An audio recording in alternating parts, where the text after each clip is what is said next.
Good afternoon and welcome to GrainTV. Today is June 15th. I'm Abby Schmaltz. To my left is Logan Burgess.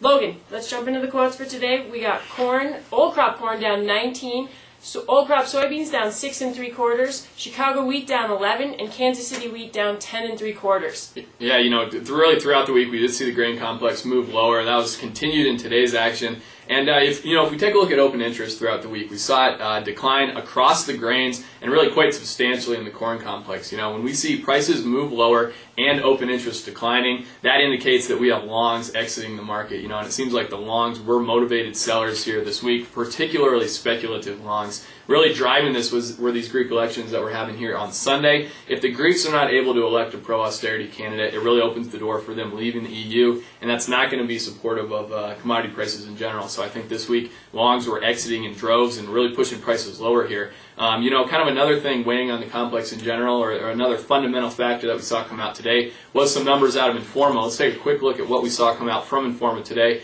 As you can see here, 96.8 million acres of corn are expected here, 76 million acres of soybeans. As you can see here, the USDA on March 30th projected 95.9 million acres of corn and 73.9 million acres of soybeans. So Informa came out here substantially higher than the USDA. This kind of opens the door for maybe the USDA raising their planted acreage in the June 29th report here coming up. We'll have to keep an eye on that. Right. That's kind of what we saw in the futures market in general this week. How's cash basis looking right now? Well, right now we saw corn up 4 cents this week, ethanol plants up 4 cents, and river terminals up 6. Interesting note, the Gulf was up 5 cents this week, but we currently sit 40 cents stronger than where we have in the last 5 years.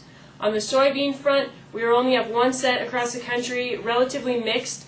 We had soy plants up 1 cent and river terminals up 1 cent. Yeah, absolutely. Well, it looks like the cash market remains exceptionally strong, especially for corn. The futures market certainly isn't giving farmers an incentive to part with their grain. Right. Looks like basis is trying to make up some of the gap there. That kind of wraps up our show here for Friday afternoon. Thanks a lot for joining us on GrainTV. Have a great weekend. We'll see you back here Monday.